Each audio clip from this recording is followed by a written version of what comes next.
I said on Thursday that this season's getting crazier, and it's getting crazier by the week, and it's just it really is. It's just crazier and crazier as the week's gone on, and we're not even done. We're going on to week 10, but we got to recap week 9 first, and what better way to do that than with our very good friend, Savanah Tujague. Guys, welcome to Pigskin Frenzy on this beautiful Tuesday afternoon. Thank you for joining us. I am Joel Norris. Whether you're watching on YouTube, listening on Spotify, listening on Podbean, or listening on Apple, a big thank you for taking some time out of your Tuesday to just sit back, watch, and listen to some college football coverage presented by us. If you're watching on YouTube, subscribe to the channel, like each episode, leave comments down below. Podbean, Spotify, Apple. Just share around with others. Follow on there as well. X and Instagram is at Pigskin_Frenzy, and the website's www.pigskinfrenzy.weebly.com. Ladies and gentlemen, she's the daughter of NC State's O-line coach Garrett Tujague. She's the host of On The Sideline with Sav. I've been on that show. It's a wonderful show. Ladies and gentlemen, Savanah Tujague. Golf clap. Ladies and gentlemen, golf clap. Savanah, what's up? How are you?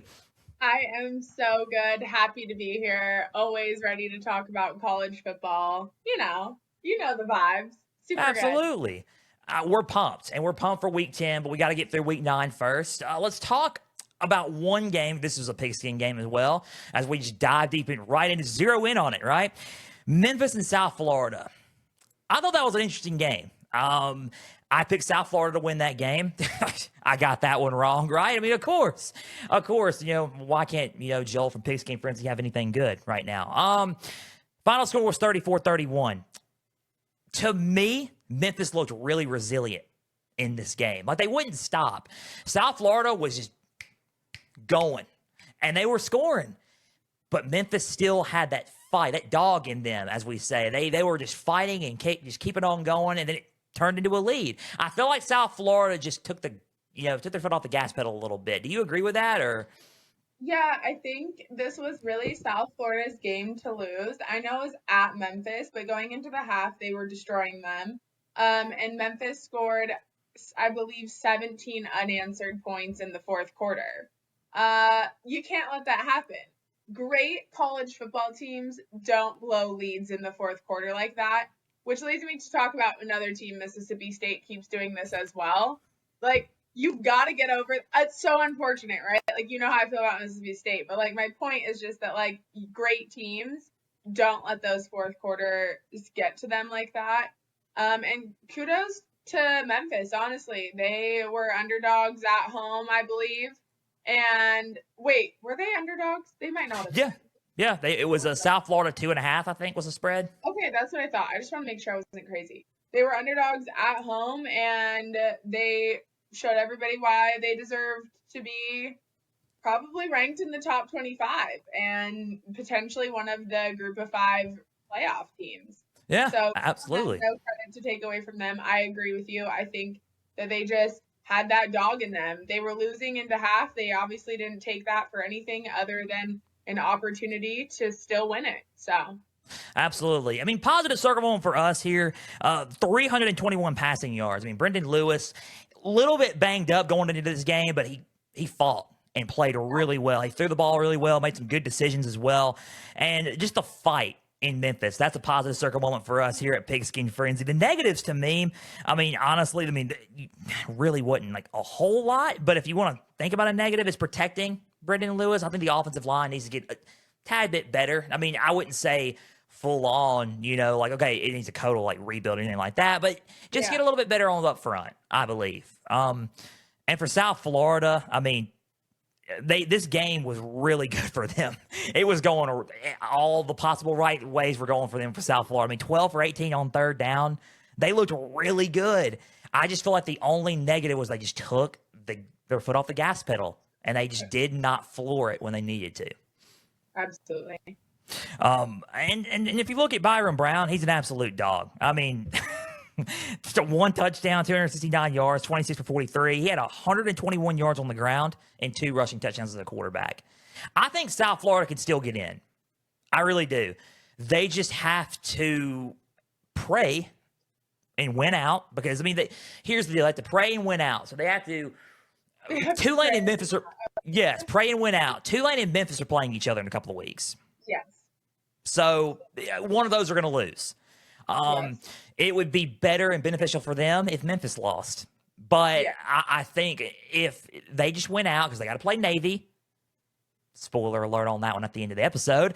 They got to play Navy. And if they beat Navy, South Florida does, they win out and win the American Conference Championship, Golish and South Florida are in. They just have to have help. And that help, unfortunately, comes from Memphis. So, man, interesting game in the group of 5. It's all interesting. Final score of this game was 34-31. There's really nothing else we can say, honestly, that Memphis just were resilient and they're back in the thick of things, especially after that UAB loss, which was kind of shocking in that one. So final score 34-31, Memphis defeats South Florida. Let's talk about something that I think is going to hit a little bit close to home for you. BYU and Iowa State. And I mean, by the way, you went to BYU, didn't you? I mean, Go that's kids, baby. I don't know why people kept asking you that on X, but it's like The degree is right here for all those who are wondering. yeah, everyone's sitting there and was like, oh, yeah, man, did you really go to BYU? And that's why I was asking, hey, did you go to BYU? Yes, you went to BYU, guys. I know I'm not giving BYU. I said it online, but I'll say it again. I'm much more of a Jim McMahon Brigham grad than I am a Taysom Hill level BYU grad. Although I am a Taysom Hill aged BYU grad, but yes. Absolutely. I mean, final score of this game was 41-27. I got this game right. In June, I picked Iowa State to win the whole Big 12. Silly me, right? But I thought they had a shot. And they started off strong. They really did. But in this game, I was thinking, yeah, predictions can change. On Thursday, I was with Chad with their on out kick, and I was like, you know what? Give me BYU. I think BYU's going to find a way to go into Ames and do the thing. They're going to win. And boy, did they. They looked really good, especially in the second half. I think Iowa State looked really good at first, and then the wheels just kind of fell off from there. BYU was tough in this game. Yeah, so I also picked BYU to win this game because the disrespect of the spread being in favor of Iowa State for a team that's 7-0. How many undefeated teams are left? Not that many, less than 5.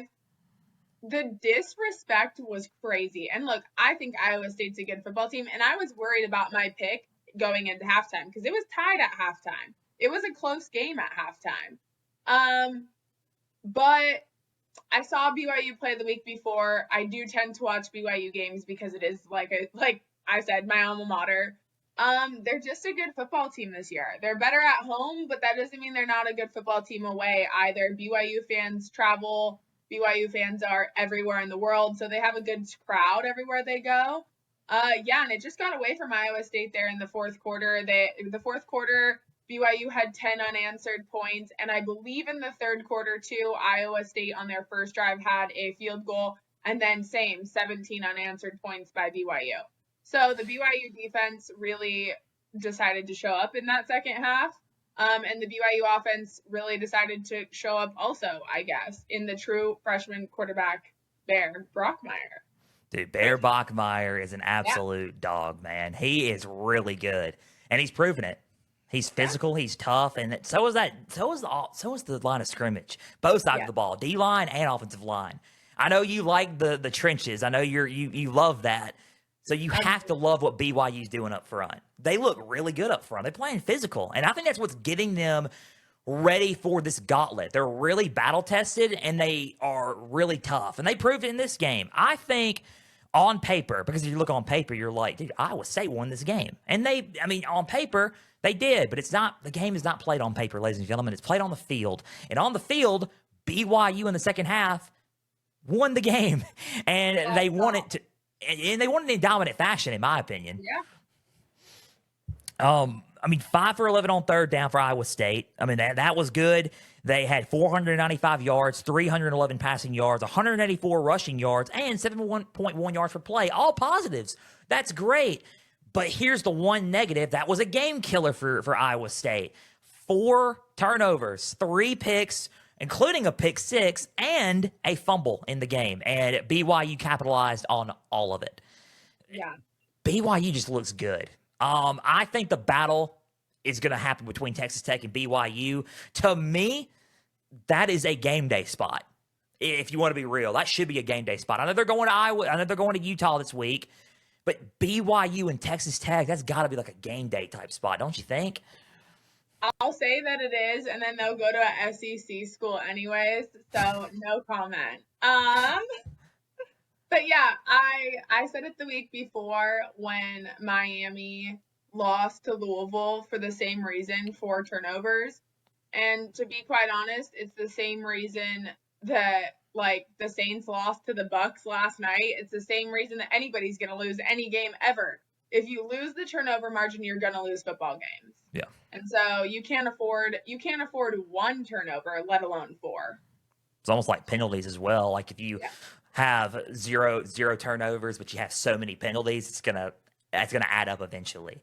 But luckily for BYU, and this is a positive for BYU, they had 0 turnovers. A positive circle moment for BYU, had 0 turnovers, played really good.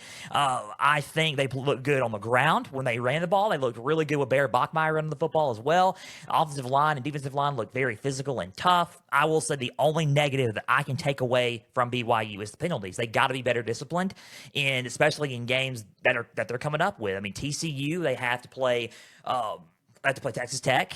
Those 2 games right there, I would say just be a little bit disciplined in those games. And then I think you may be shocked on who wins that game. Everyone was thinking, oh, Texas Tech. Are you sure about that? BYU is literally just, they have the tendency to surprise a lot of people. So I'll just leave it at that. But BYU gets the win. I mean, 41-27. They go on the road and in the second half just dominate Iowa State. BYU gets it 41-27. Let's talk about 2 more games. Then we got coaching carousel talk, which could be lengthy. Who knows? We'll see. Vandy at Mizzou was another pigskin game for me. I had Mizzou to win. I mean, why not, right? Just throw that out there. Had Missouri to win. Joel had a tough week, I guess. I mean, 1-3 in my pigskin picks, but doesn't matter. It's week 9. Week 10's coming. I can redeem myself. Yeah, for sure. Final score in this game was 17-10 Vandy. I will say something in a minute that's probably gonna catch a lot of people I wouldn't say off guard, but oh, don't say that, Joel. But I will say that in a minute. Vandy's a good football team. Let me just say that first and foremost. They are a really good football team, man. And surprisingly, I posted this on X. The dream might come true. I might have to bust out the Vandy gear if they make it to the CFP. And just get something online, bust out a Vandy shirt or hat or whatever, and anchor down. I don't know. They look good, though. They look really good. Savannah, what do you think about Vanderbilt right now and or Mizzou? Yeah, I had Vandy winning. People online told me I was crazy, and I said, I guess I'm gonna ride or die with the pick, right? And we rode, let me tell you. A good friend of mine tweeted earlier, or I guess this weekend, Riley, highly recommend following him. He's hilarious. He's an Alabama grad, posts a whole bunch of funny stuff, but he tweeted this weekend and said, Haynes King is having the season that everyone thinks Diego Pavia is having. No one's talking about it, though, because it doesn't fit the SEC narrative. I'm putting words into his mouth, but it's something along those lines. And while, not to take any credit away from Clark Lee and Diego Pavia and the whole entire Vandy football team, I do actually absolutely agree with what Riley said in that tweet. And so while I do think that Vanderbilt is a good football team, I think that Mizzou is not as good as people thought they were. I don't think they're a bad football team. I just don't think they're as good as people thought they were. I do think that Vandy got not lucky. I think this was one of their harder games. I think they have a hard game this week where they have to go to DKR and play Texas. And then they have Auburn at home and they have Kentucky at home. And then I guess really their test for me is the Texas game and the Tennessee game. If they can come away with their next 4 games 3-1, they've proven to me that they're a good football team. And you're right. I think they'll probably make the college football playoff if that happens. We'll see. I do think they're good. I mean, it's fun to watch a team who's not historically having the best college football in their program have a good season. I love a story like this, and I know a lot of people have given a lot of shit to Johnny Manziel for like supporting him and Diego Pavia and like being on the sideline with that team. And I get he went to Texas A&M. Johnny Football is one of the best players I've ever watched play. I know I was born in the right time frame of life because I got to watch that man play college football, right? But I think it's cool to I won't take it away from him. I think it's awesome. He's repping his hometown. He lives there. Like hyping up the quarterback of the team where he lives. So just to put that out there too, I think it's cool. Yeah, I can't wait to see how they go when they travel to Texas. Hot take, I think they probably come away with a win. Texas has been too inconsistent for me this year to give them the benefit of the doubt and thinking that that's an easy dub for them. I can't say anything on the result of that game because that may or may not be a pigskin game for Thursday. So no, I apologize. I totally went on a rant there. You can say whatever you want. It's not me. I can't say it, but you can. I'm just saving that for Thursday, most likely. Yeah. Let's talk about this Vandy though, really quick. I think Diego Pavia had a okay game. Yes. Let's pump the brakes, Joel. I mean, you're gonna say he's all this. No, he's a great quarterback. Yeah. I don't think he had his best game Saturday. Let's just put it out there. I don't think he did. But I think there are other factors that what makes Vandy really good. I think their running game is really efficient, and that's what made him really good. I think their willingness and their heart. And Clark Lee, I think, pretty much kind of outcoached Eli Drinkwitz Saturday. And I think that's also what happened in this game. I think the positive circle moments for me for Vandy, I mean, honestly, look, they had only, as far as I know, they had 5.9 yards per play. Especially when running the football, they look good. 136 rushing yards. On paper, again, it's not the game's not won on paper. It's won on the field. But if you want to look paper-wise, Mizzou won the game. They did, yeah.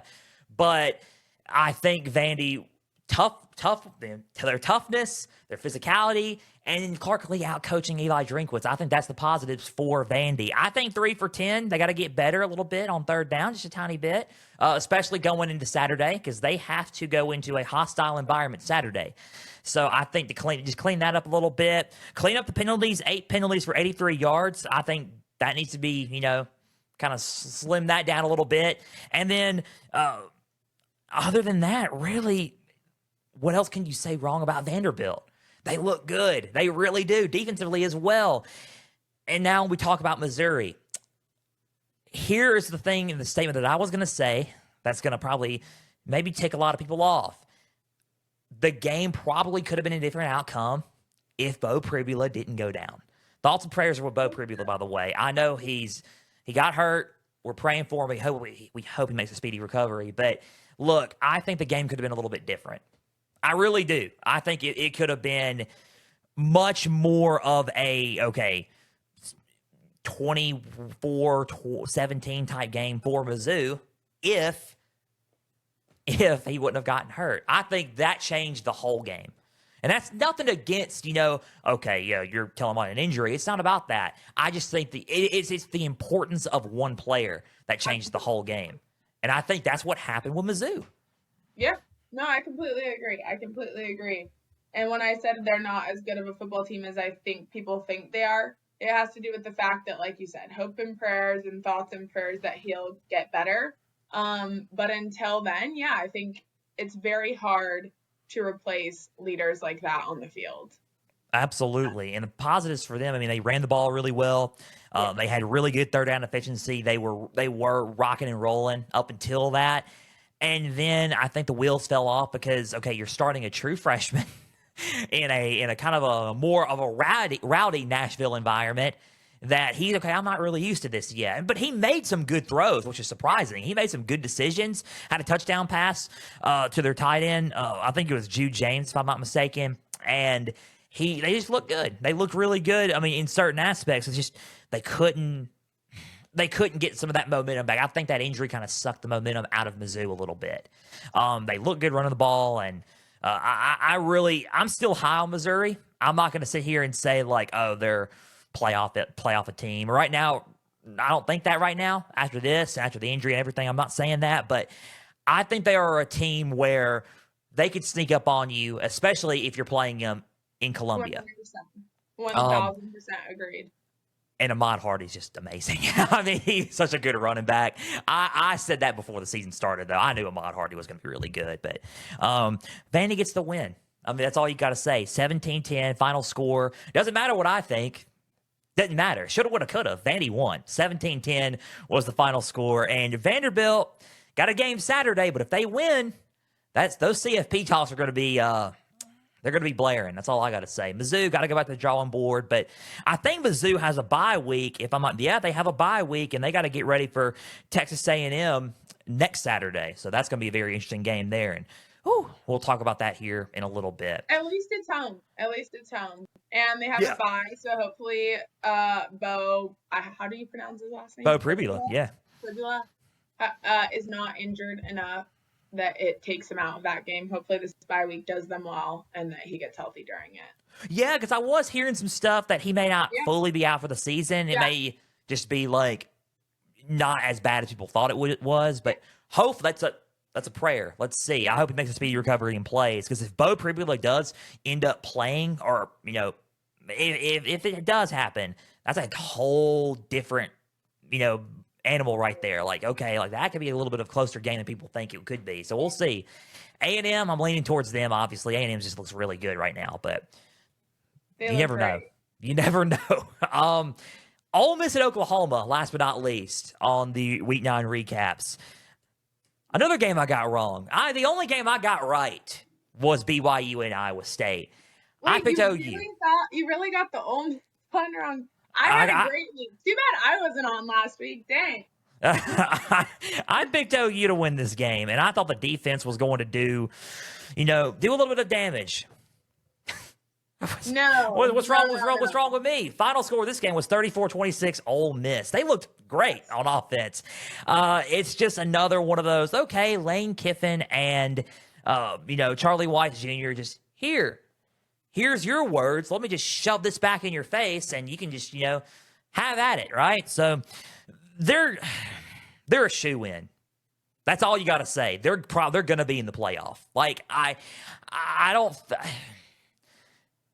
if somehow they figure out a way to lose to a South Carolina on Saturday, to a Florida, to a state, and they just somehow lose two of one of those games or whatever, that's going to shock me. I'm just going to be real. That's going to shock me. They look really good, especially against a really solid defense. That's all I got to say. I mean, Ole Miss is a team that I think could give a lot of other teams problems. I won't say they're going to win it all or anything like that just yet, but they could give a lot of teams problems in the field. But what did you think about this game? OU's defense, I think, tried, okay, but I think in some instances they just got too gassed.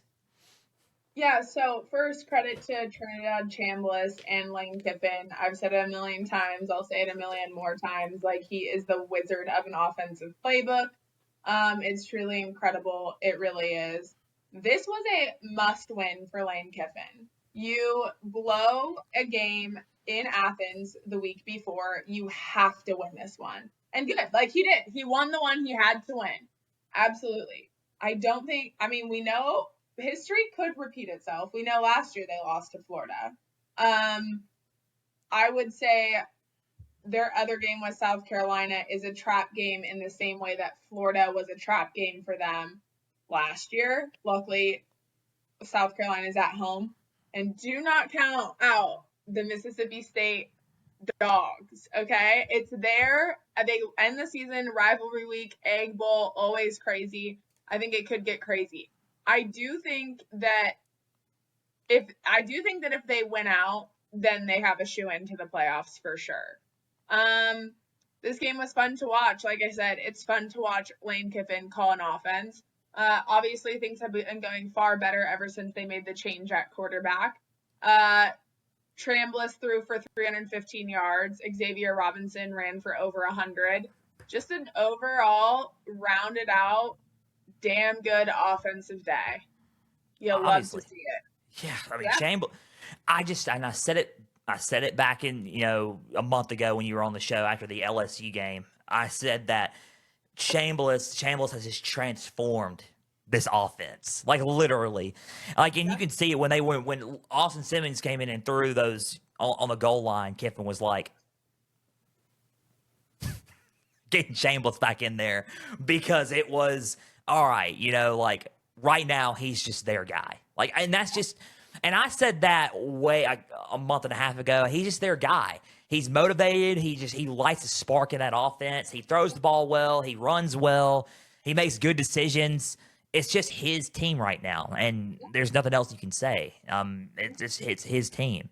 315 yards, touchdown, 24 for 44. Kawan Lacey did really good as well. 2 touchdowns, 78 yards. I know everyone's going to say, wait a minute. 78 yards. But, those 2 touchdowns, they added up. They helped Ole Miss win this ball game as well. And defensively, they made some key stops against OU. So good on Pete Golding and that defensive staff against John Mateer and Ben Arbuckle and that offensive staff as well. So against that offensive staff. So good on Ole Miss. I would say the positives for Ole Miss, obviously, like I said, Trinidad Chambliss, honestly, he looked really good. They looked good throwing the ball. They had that spark. They looked really fast. That offense was just going and just shoving it down their throat. They were relentless, and I think those are some positives for me in terms of Ole Miss. And the time of possession. 35 minutes, 36 seconds compared to their 24 minutes and 24 seconds. They looked really good, man. Especially holding on to the ball. So, there's not really more positives or negatives from negatives, in fact, for Ole Miss. They just look good all around. Besides running the ball, I think their rushing defense to me is still a little bit.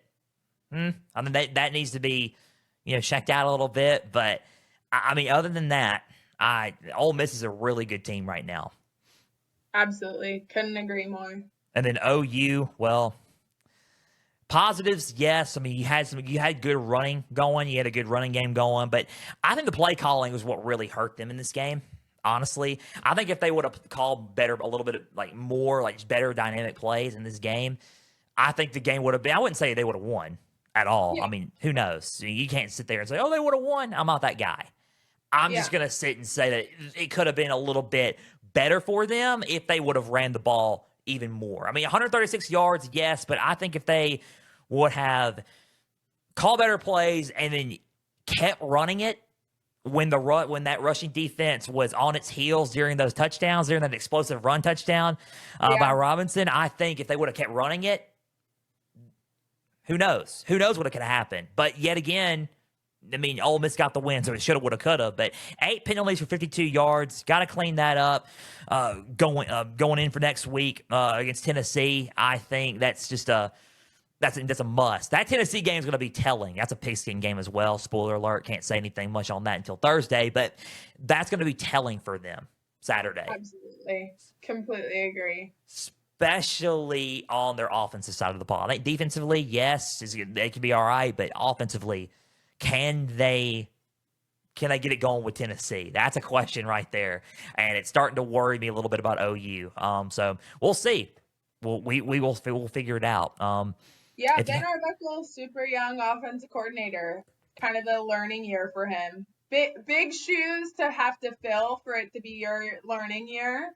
But I think he'll move towards the right direction coming off of the Texas game and then again coming off of this game and just hopefully setting up the right play calling for that game.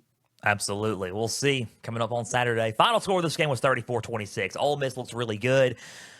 They have, if I believe, they have South Carolina on Saturday. And then, OU has a night game in Neyland Stadium. Good old Rocky Top, Saturday night. So we'll see what happens there. That's a Pigskin game. We're not going to talk about that until Thursday. That was our Week 9 recap. We're pretty much almost done with this episode, except for one more thing. And you already know we're going to talk about it. Everybody already knows we're going to talk about it. I posted it, said we're going to talk about it. It seems like a coaching job opens up each and every week here this season. Florida was last week. I gave my fits. I said Lane Kiffin Marcus Freeman. I don't know if you saw that video or not. I said those were my two fits for them. I know Marcus Freeman. I'm hearing a lot about him. Not interested. I want to stay at Notre Dame. And who I wouldn't blame Marcus Freeman for doing that. Marcus Freeman's a good coach. He can go wherever he wants to. He makes his shot. All right, call his own shots. He can do whatever. So that's not anything. I'm just saying he would be a good fit for Florida. So then we have jobs like Penn State. Okay, that was shocking, right? Shocking. That was literally shocking. We had Arkansas, Florida. And then Saturday night happened, and we're thinking, okay, that's not normal, what's happening. Texas A&M played LSU Saturday, and it was probably one of the worst beatings LSU has took in a long time. And I'm just going to be flat out honest. It was not a good look for LSU. The defense fought at first, but just like I've been saying on this show, they got tired. Really, Joel? Are you sure about that? Yeah, I'm dead sure. The same thing happened. They got tired. Wide receiver screen on 3rd and 7. Oh, let's just punt the ball. It's been happening throughout the whole season for LSU. And then the Death Valley, which is known for intimidating opponents, clears out by the start of the 4th quarter, but not even by its mid-3rd quarter, and it's cleared out. And you're thinking that's not a good look, especially when you pan out and you see the blimp, sky view of the stadium and it's all empty. That's not good. Then you hear the infamous chants of "Fire Kelly" at the end of the game, and you're like, okay, that's probably not going to happen. And then I start scrolling through X and I see a lot of eye emojis happening, and I'm like, What's happening? And I'm stressing at this point, texting people, hey, what's going on? Can someone tell me what's going down? Then I see reports of negotiations happening, and I'm like, oh crap. This is serious. And then it happened. LSU has fired Brian Kelly. I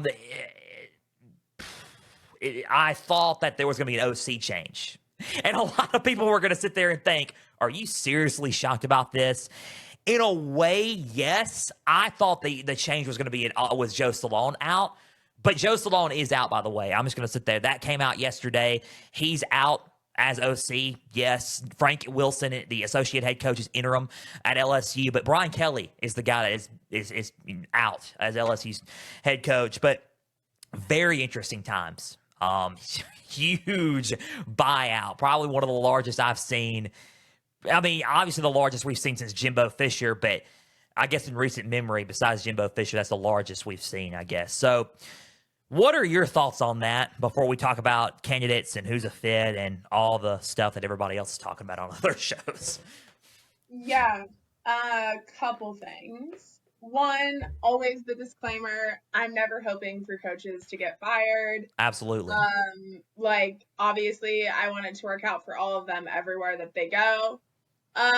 But sometimes you're just not a right fit for a school. And I truly don't think that since the start of Brian Kelly's tenure at LSU, he was necessarily the right guy for the job. Starts with the cringe, weird recruiting videos that I saw all the LSU fans today online. Those dances, yeah. Finally, I can admit that this was so cringe. And then the fake Cajun accent and all the things, right? So just kind of hilarious. So I don't think from the start he was necessarily a good fit. I've heard through sources, I don't know how true that this is that they just had asked him originally to fire his offensive coordinator and he wasn't willing to do that.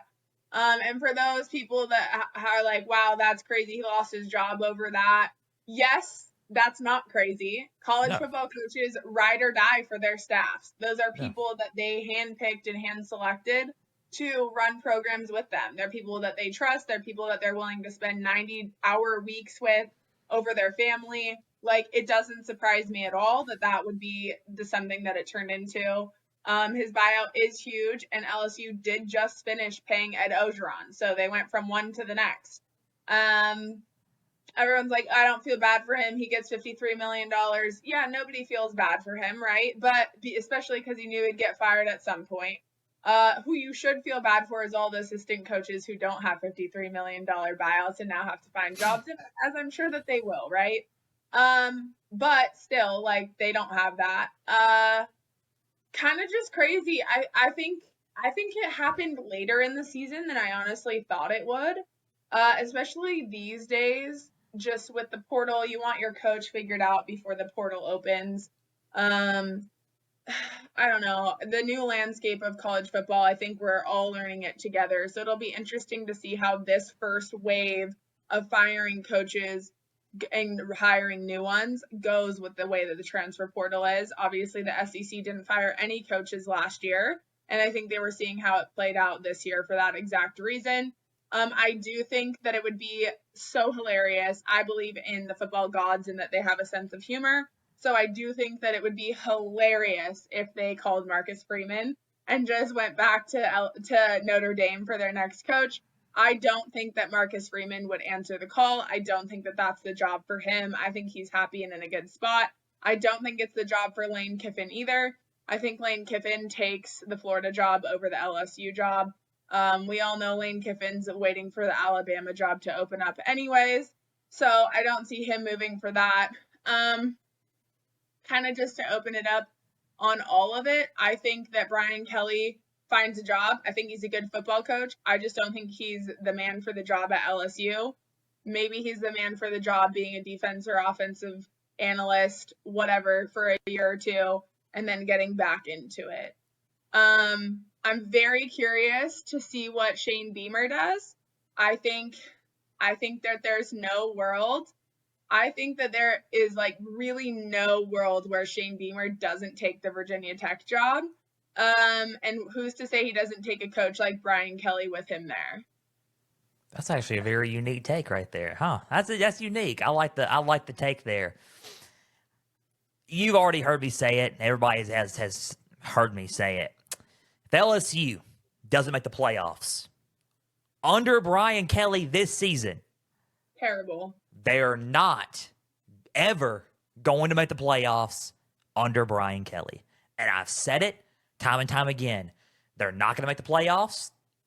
And now, here we are. You might as well, and I'm not trying to, this sounds bad to say this, but you might as well, if you're LSU, with that standard that they have there, you're probably going to have to pull the trigger. Especially if, okay, so yes, I'm not condoning anything of firing, or I'm not doing any of that. I'm not that guy. Yeah. But I am a realist, and I will sit there and say, look, if you're not going to make a move that's going to transform the program for the better, and you're just going to, okay, I'm not going to do this because I think he's the right guy for the job, but no one else is seeing that. He's not proving that.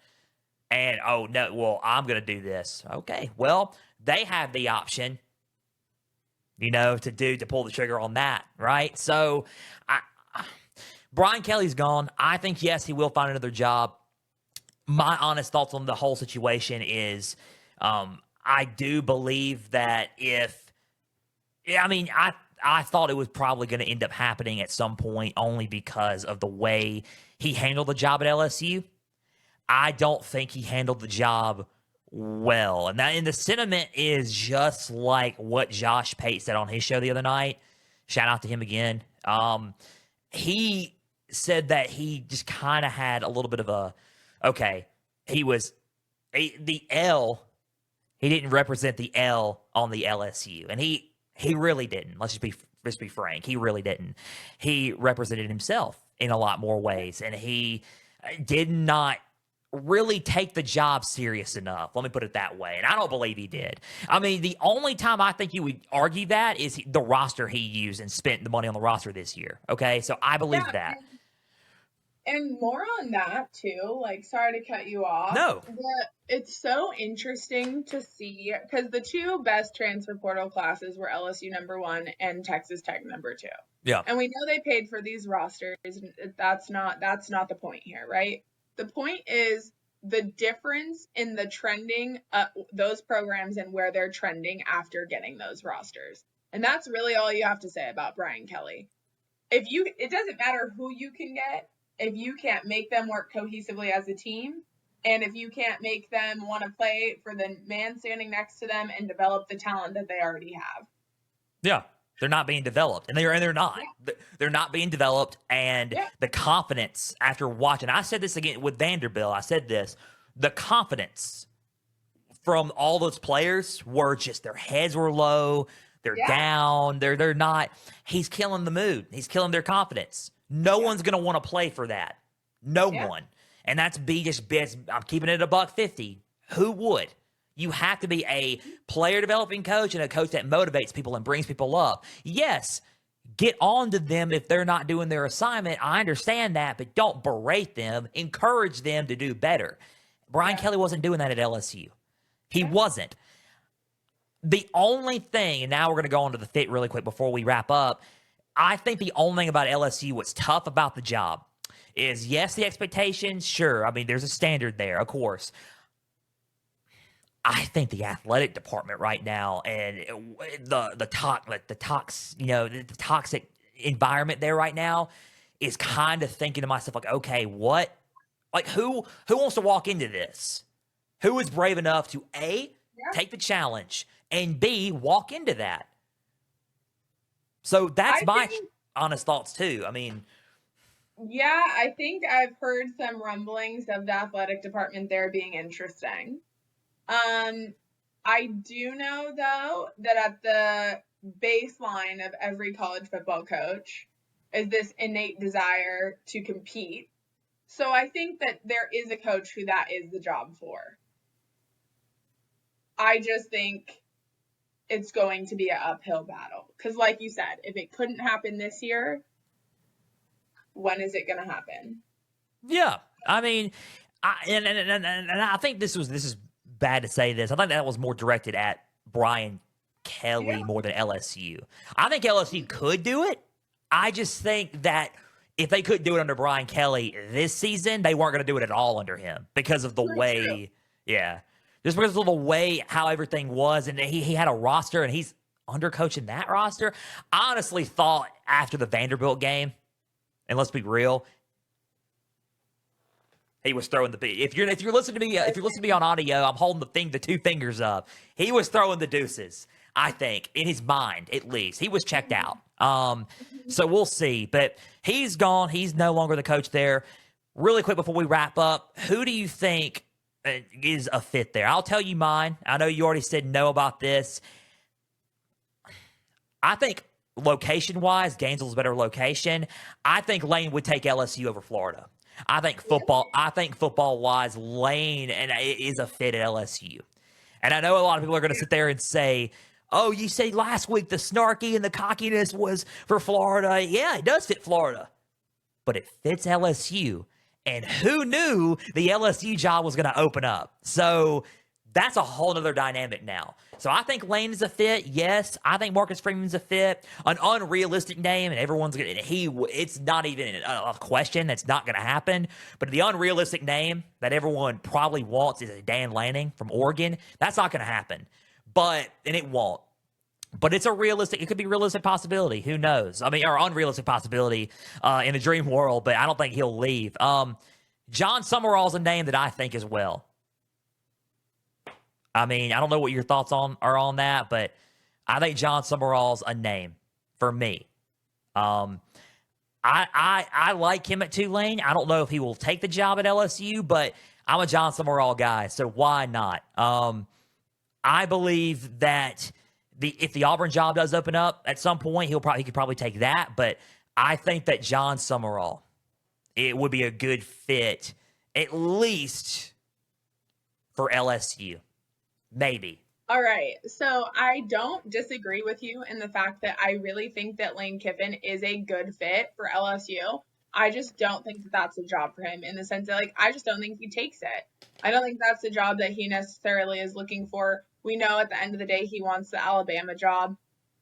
Until then, I think it's Ole Miss or Florida, truthfully. I do see a world where they go back to the Midwest, I guess, and James Franklin interviews for the job because, look, James Franklin getting fired from Penn State was crazy. And I don't necessarily think that he's like an SEC guy. And it might be taking a big chance because Brian Kelly wasn't an SEC guy either. And so I see where that like doesn't necessarily work out. But I think you at least give the man a shot.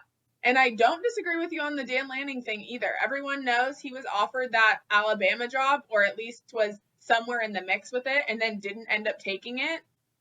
Just because I mean, I think it was the right move. I think whoever took that job was in for a whirlwind of a life situation. It was never going to live up to the Alabama Nick Saban standard as well as Alabama's doing this year. But I see a world where it could be Dan Lanning. We know that like 90% of all the coaches in the SEC were analysts for Nick Saban at Alabama at one point. So add another one to the mix. I think if Dan Lanning was going to win at Oregon, it would have been last year or this year, and it's not happening the same way that LSU didn't win it this year with Brian Kelly on the roster that they had. So who's to say it's not time for a new challenge, and maybe that is LSU. Right. And I think, to me, and this is probably like, I'm not trying to be hateful or, be a hateful person when I say this. I just think that James Franklin's a lateral move. That is my opinion. I think it's a lateral move. And the only reason why I say that is if they can't do it with a Brian Kelly, James Franklin couldn't do it at Penn State. I just don't think he would do it at LSU. That's just my thoughts. I'm not, going to say either that or you're going to have to realign the standards of LSU.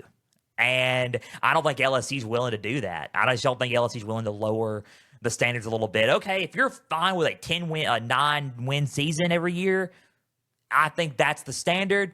That's great. I just don't think, and Scott Woodward said it in his statement announcing the changing leadership, we're not going to lower our standards for anyone.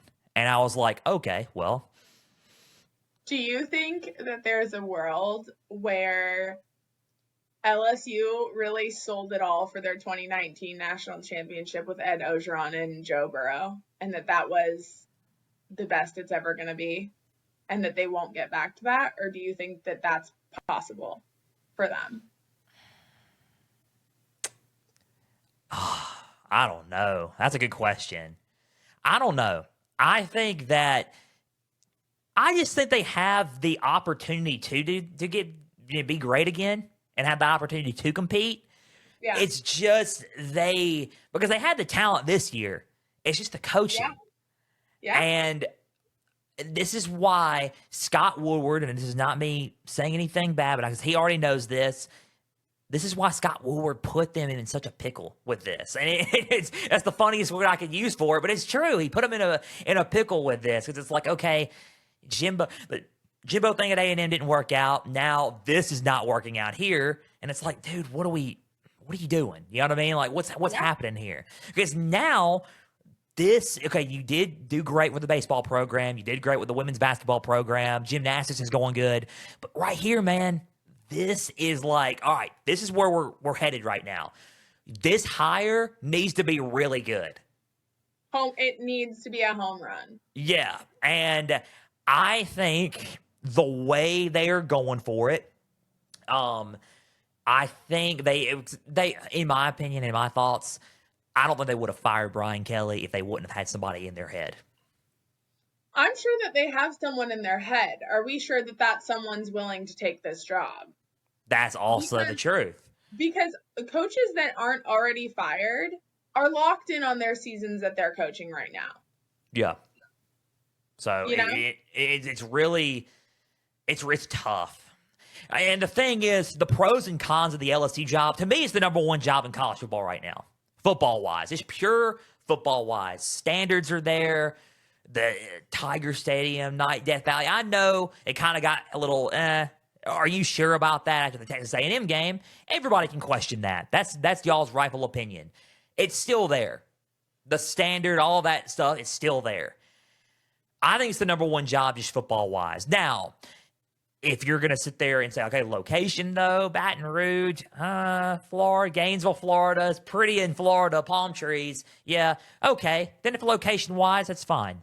But if you're talking about just from a pure football standpoint, I think it's the best job in college football. But now here's the pros behind it are you get to compete for a national title, you're in the SEC, the facilities are great, the NIL's great, the recruiting and the brand itself is LSU, it's there. The cons about it all are what's happening with the athletic department behind the scenes right now? Can everybody just get it all under control and get everything in order? That's the whole breakdown there. I think that's the biggest con right now. That's like, do I want to go here? That is one of those things there for LSU. Yeah, I think another thing, and I don't want to put it on the players at this point. I feel less bad about putting it on players at this point, considering what they're getting paid. But at some point, too, again, we think that there was a coaching issue here, right? So I'm not pinning this on the players. But at some point, too, how much does all of the stars and the rankings and the this and the that, the recruiting matter if those players aren't producing on the field? Yeah. Because at the end of the day, coaches can coach, and we know that Brian Kelly can be a good coach, and we know that this guy and that guy has been a good coach and successful elsewhere. When does it matter whether the guys on the field are making plays? And again, I don't want to pin it on them right now. Like I said, I don't think that Brian Kelly was the right fit for LSU at any point in his tenure there. It makes sense to move on from him, but it will be interesting to see how the next coach and this roster and whatever flips from it goes from that perspective as well. Absolutely. I mean, you're right. I think the shot that you have to take immediately if you're LSU is, I mean, you're gonna have to try to shoot for Lane Kiffin at first. I mean, especially with the offensive struggles that's been happening, to get that life back on that side of the ball, you're gonna have to go for Lane Kiffin at first. I'm not saying he's going to take, okay, let's take it. I'm not saying all that. Who knows if anybody would take it? Who knows if they're going to go or not go? Who knows? That's all up to Jesus himself, the Lord, and it's up to Kiffin and his agents and the schools and all that. It's up to them or anybody else that matter. But you do have to shoot your shot if you're LSU in this. And I think especially for Scott Woodward's sake in this, he's going to have to shoot his shot. Yeah, and I think you give Lane an offer he can't refuse. Like I said, I don't think that Lane takes this job. I think he refuses that offer. And then you really give Dan Lanning an offer that he cannot refuse, and he has to take it. And it's gonna and that's what I said. It's an unrealistic chance that Dan Lanning goes. I don't think he will go. I think he will stay at Oregon. He loves Oregon and he loves what's going on with the Ducks. But the LSU job's open. And the LSU job is a coveted job in college football. And it's tough. It's a tough thing. I think if LSU gives them a run for their money at Dan Lanning, I think it's a phenomenal hire. And I think LSU will be right back on top with Dan Lanning because he is a national treasure in college football, I believe. Agreed. Kind of crazy, yeah, when you look at him and how amped up he gets when he coaches, but that's what they need. That's what they need. Yeah. But we'll see. That's all you got to say is we'll see. I don't think it's a huge unlikely, a very big unlikely, but we will see. That we will. That's the truth. We will see. Savanah, thank you for joining us on Pigskin Frenzy. It was fun. It was great. Next month, you got to come on. Next month, we got to get you doing a taste test. That's all I got to say. Yes. Next month. Yes. Next month, we got to get you doing a taste test. I don't know. We may do it the week before Thanksgiving, hopefully. I think that's what I'm shooting for. We will have to just see. But ladies and gentlemen, Savanah Tujague. Guys, catch her on the sideline with Sav. Great. It's great. Tell us where we can find the show, by the way. Yeah, it's on Total Coverage Sports. It is a channel on YouTube. Like and subscribe. I do a weekly show where I recap the ACC. It'll be usually Monday nights, and then I usually do like one episode or another. Also follow Total Coverage Sports on TikTok. I post a whole bunch of like short little videos on there as well. And then you can follow me at Savanah2J on Twitter, TikTok. That's pretty much all I use. I don't really use Instagram. So yeah. That's where you find me. Absolutely. See, guys, and I was on the show as well. It was fun. Yes.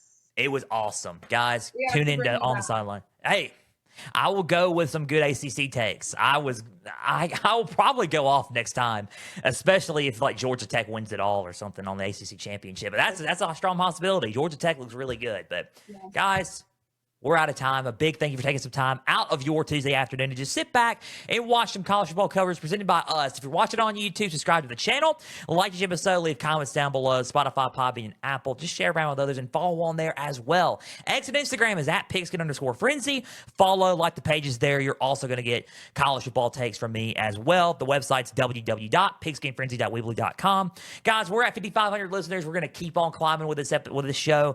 A huge thank you for tuning in each and every Tuesday and Thursday. We couldn't do this without you guys. We couldn't do this show without our Lord and Savior Jesus. We give him all the praise for us, just being in college football media, just being, doing Pigskin Frenzy. We give him all the praise and we love him, and we're so thankful to spread his name across all platforms as well. Guys, Thursday, big show. We have Shahan Jayaraja from CBS Sports coming to join the show. He will be our Week 10 guest picker. Our Week 10 Pigskin Frenzy games are Cincinnati at Utah, Vanderbilt at Texas. We also have Navy at North Texas. A very interesting Group of 5 game there, guys. Another G5 game. Don't say that G5 Joel doesn't exist. As well as Oklahoma at Tennessee. Fired up about Thursday. And until Thursday, that's Savanah Tujague. I'm Joel Norris. We're praying for you all. We love you all. We're signing off. Everybody out there, please and always stay the course.